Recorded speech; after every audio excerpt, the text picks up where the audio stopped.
Сәлем балақай, бүгін біз балабақша туралы көптеген заттарды үйренеміз. Біз түстермен, сандармен, әріптермен, сонымен қатар фигуралармен танысатын боламыз. Саған қызықты ма?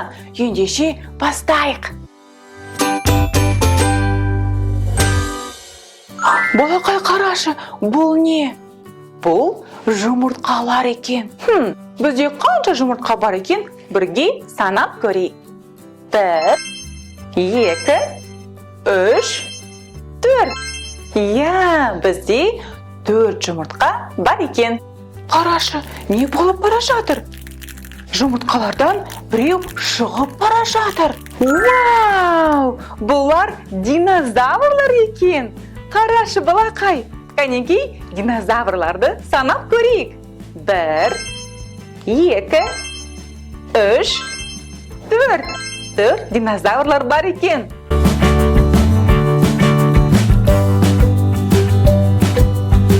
Балақай, білесің бе? Бұл динозаврлар әлі бөпелер, олар тым кішкентай, аяқпен баса алмайды. Кәнекей біз бірге оларды үйретейік. Сен менімен бірге жасап көр. Топ, топ, топ, топ. Аяғымызды көтеріп басамыз. Топ, топ, топ, топ, топ.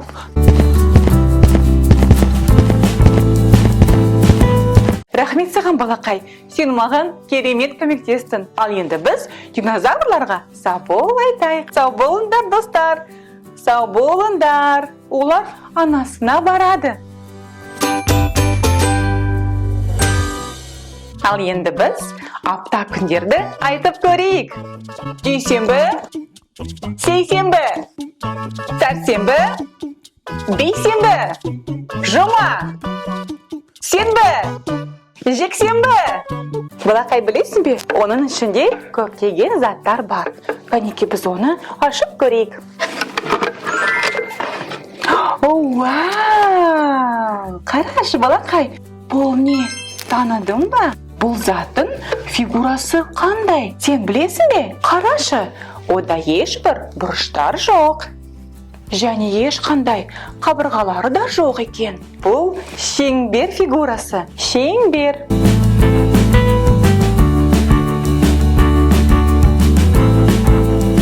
Балақай, қарашы, бұл не?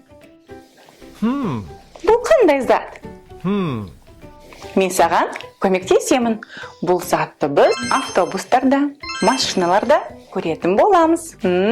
Таныдың ба? Я, жаным, бұл дөңгелек.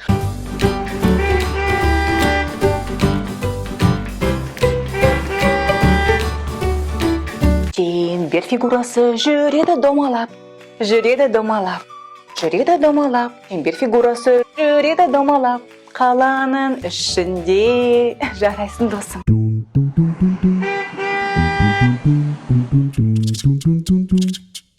Егер де біз шеңбер деген сөзді айтсақ, шеңбер фигурасы пайда болады.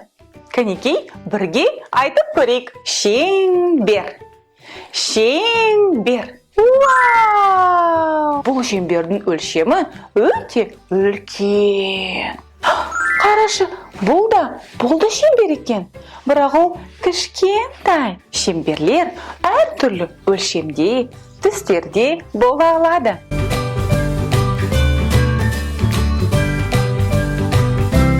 Менде бір керемет ой пайда болды. Қазір біз бірге үйімізде шеңбер фигурасы бар затты тауып көрейік. Сен де ойланып көр. Сенің үйінде шеңбер фигурасы бар заттар бар ма?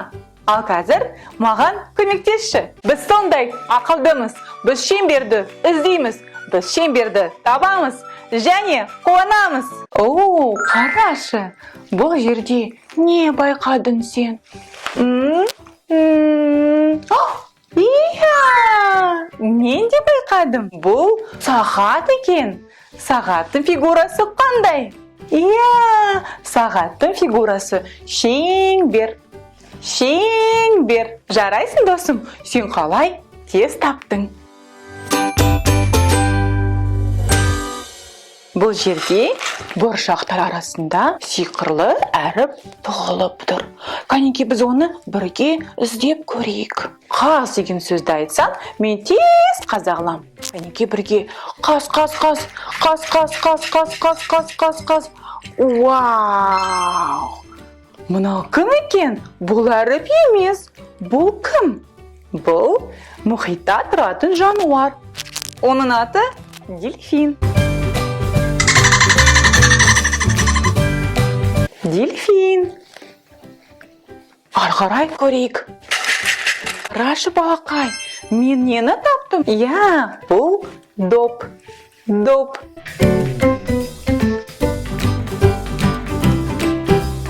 Біз бұршақ арасында тағы да нені таба аламыз? Кәнеки қазамыз. Сен маған қаз деген сөзді айтшы. Қаз. Таптым, балақай, таптым. Қарашы. Бұл кім бізде? Таныдың ба? Бұл динозавр. Мен біліп қойдым. Дельфин, доп, динозавр. Бұл сөздер қандай әріптен басталады? Д. Жарайсың досым. Бұл сөздер Д әріптен басталады. Сондықтан да сиқырлы әрібіміз Д екен. Жарайсың. Динозавр дидиге, динозавр дидиге тамақты бердім бе? Динозавр дидиге, динозавр дидиге тамақ бердім кеше.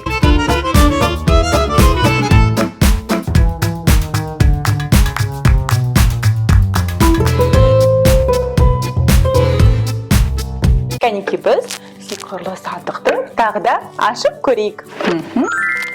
Вау! Қарашы балақай, бұл заттың фигурасы қандай? Таныдың ба? Бұл заттың 4 бұрыштары бар екен. 1, 2, 3, 4. Сонымен қатар бір-біріне тең 4 қабырғалары да бар екен. 1, 2, 3, 4. Бұл фигураның аты квадрат.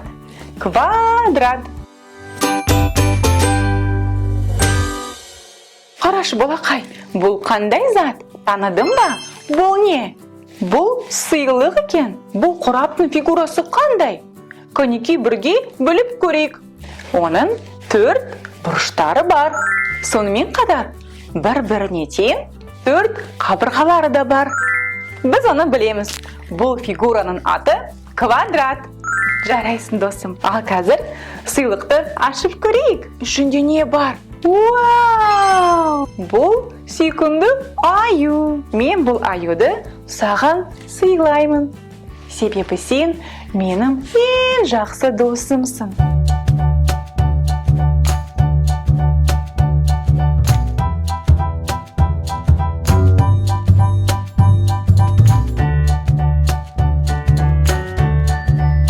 Мүмкін біз қазір квадрат деген сөзді айтсақ, квадрат фигурасы пайда болады. Кәнеки бірге квадрат.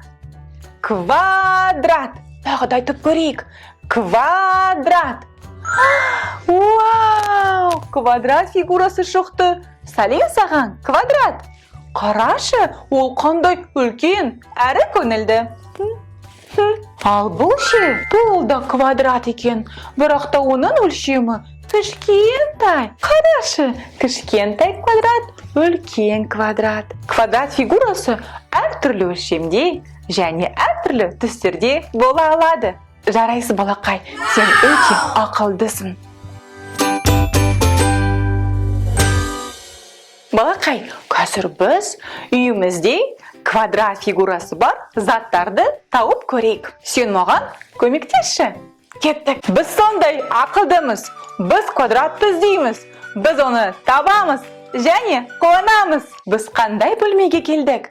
Бұл балалардың бөлмесі. Бұл жерде ойыншықтар жатыр екен. Ал олардың үстінде не тұр? Байқадың ба? Бұл текше екен. Текшеде 4 бұрыштар және бір-біріне тең 4 қабырғалары бар екен. Жарайсың досым, сен маған керемет көмектестің. Енді өз үйінде квадрат бар затты тауып көресің бе?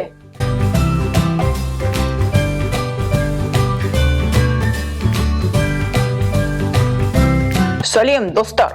Қанекей, біз бірге мұна құрапты ашып көрейік. Ашылады. Вау! Ашылады. Вау! Ашылады. Вау! Ашылады.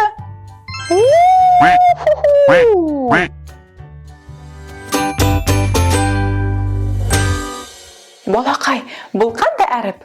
Білесің бе? Бұл М деген әріпі. М әріпі деген дыбысты шығарады. Қазір біз бірге мармеладты жегендей болып елестетіп көрейік. Кәнекей, тәтті болды ма саған? Маған да өте тәтті. Кәнекей, тағы да алайық. Сен де менімен бірге қайтала. М деген әріпі дыбысты шығарады. Бұл тәтті көңілді болды.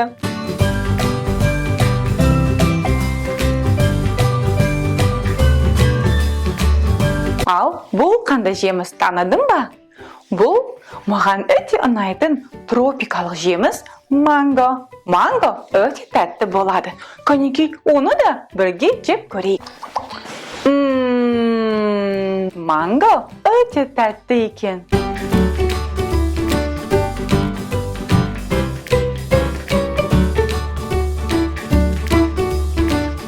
М айтады, М айтады, М айтады, манго мармелад. Жарайсың досым, бұл көңілді болды.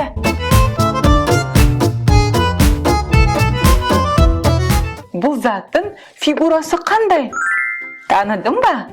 Бұл үш бұрыш екен. Үш бұрыштың үш бұрышы бар, және үш қабырғалары бар екен. Үш бұрыш. Мұна балақай, не екен? Білесің бе? Иә, бұны біз барлығымыз өте жақсы білеміз. Бұл пицца.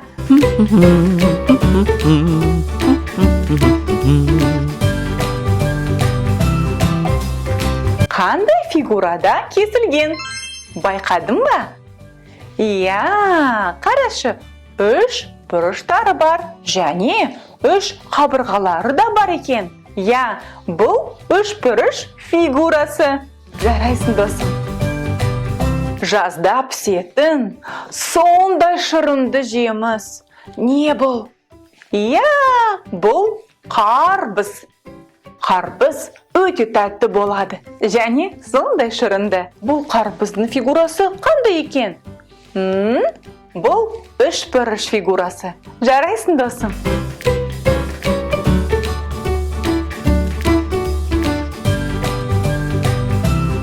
Қалай ойлайсыз, үш бұрыш деген сөзді айтсақ, үш бұрыш пайда болады. Кәнекей, үш бұрыш. Үш бұрыш, сәлем. Не істеді? Ол аударылып кетіпті. Бұл фигура әлі үш бұрыш бола алады ма? Ол өзі аударылса да, әлі үш бұрыш фигурасы болып есептеледі. Жарайсың досым.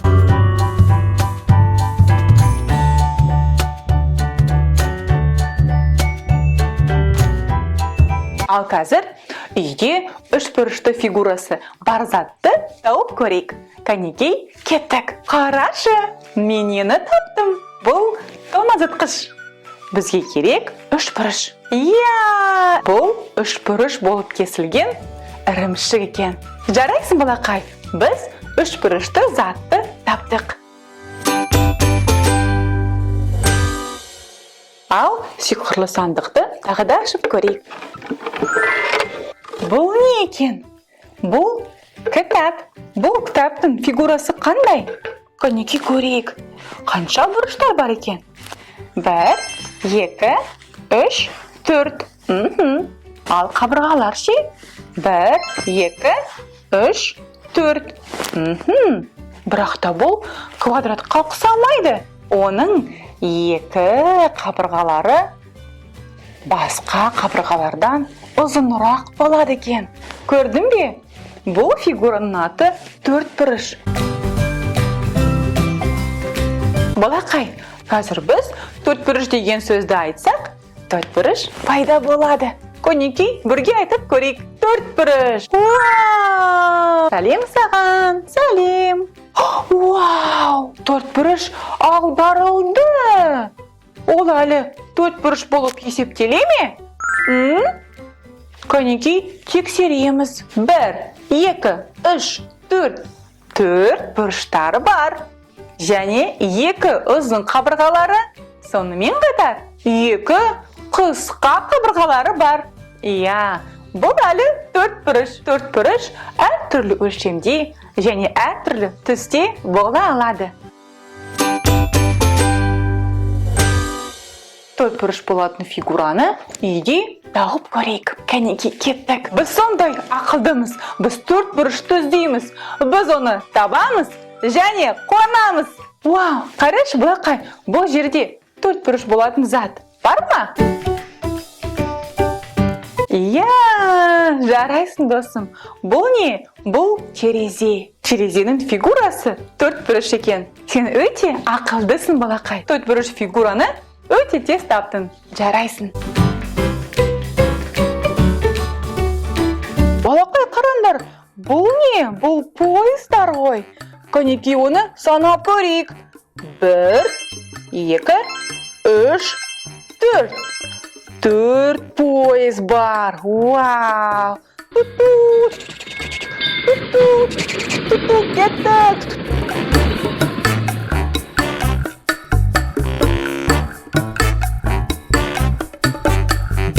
Балақай, мысық деген сөз қандай әріптен басталады?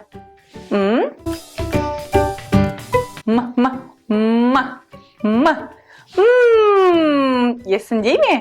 Жарайсың досым. Мысық деген сөз м әріптен басталады.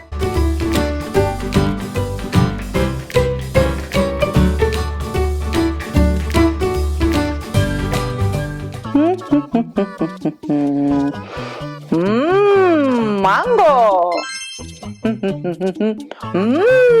Манты. Мейіз. Маффин. Мен менюде бар барлық тамақты аламын. Бәрін жеп қоямын. Егер де біз рифма келетін сөздерді тапсақ, секіреміз. Келестік пе? Бастайық. Кеме, шеге. Рифма? Иә, секіреміз. Секіреміз. Енді арғара көрейік. Кеме, керемет. Жоқ, бұлар рифма бола алмайтын сөздер.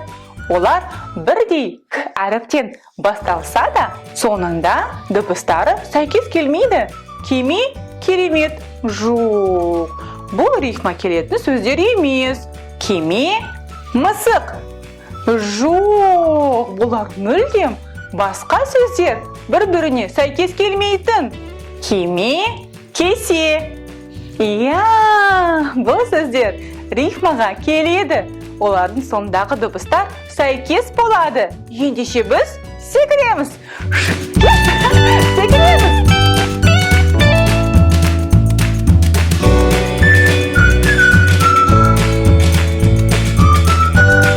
Ал мынау, қандай фигура? Шеңберге кішкене ұқсайды. Бұл фигура біз таңғы асқа жейтін тамаққа ұқсайды екен. Балапандар бұдан шығады. Иә, жұмыртқаға ұқсайды. Бұл сопақ. Сопақ фигурасы шеңберге ұқсайды, бірақ ол созылады. Сопақ. Сопақ. Пинки, саған балмұздақ жеу ұнайды ма? Маған да балмұздақ жеу өте ұнайды. Ал осы балмұздақтың фигурасы қандай фигураға ұқсайды екен? Бұл фигура конус деп аталады. Себебі ол 3D. Міне бізде конус, ал мынау үшбұрыш. Қазір мен көрсетем. Үшбұрыш фигурасы ол тегіс. Және ол менің қолдарымның арасында бола алады осылайша. Ол 2D фигурасы. Ал конус болса, ол қатты тегіс емес. Бұл 3D фигурасы. Олар екі әртүрлі фигуралар болып есептеледі.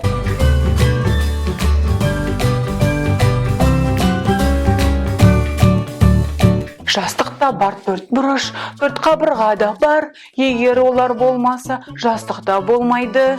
1, 2, 3, 4. Көрпеде бар 4 бұрыш, 4 қабырға да бар. Егер олар болмаса, көрпеде болмайды. 1, 2, 3, 4. Орамалда 4 бұрыш, 4 қабырға да бар. Егер олар болмаса, орамал болмайды. 1, 2, 3, 4. Мынау қандай фигура? Бұл ромб фигурасы. Сен менің артымда ромб фигурасы бар затты көріп тұрсың бе? Бұл аспанда ұшатын батпырауық екен. Ал қазірше балақай, менің артымда ромб фигурасы бар затты көріп тұрсың бе? Бұл жол белгісі. Бұл суретте қандай фигура квадрат екен? Бұл квадрат. Ал мынау жұмыртқа қандай фигураға ұқсайды? Жұмыртқа соқпақ фигураға ұқсайды. Ал мынау қандай фигура? Бұл жүрек фигурасы. Ал қазір фигураны бірге көрсетіп көрейік. Мен саған көмектесемін. Мынау қандай фигура? 4 бірдей қабырғалары бар. Бұл квадрат. Ал қазір бұл шеңбер. Шеңбер, жарайсың. Ал қазір ше. Бұл қандай фигура? Бұл соқпақ фигурасы. Ұқсайды ма? Бұл енді бізге бәрімізге белгілі жүрек фигурасы. Мен сені жақсы көремін. Мынау қандай фигура? Бұл үшбұрыш фигурасы. Жарайсың. Ал қандай фигураға ұқсайды? Бұл төртбұрыш балақай. Балақай, саған бүгінгі балабақша уақыты ұнап қалды ма? Ендеше келесі кездескенше.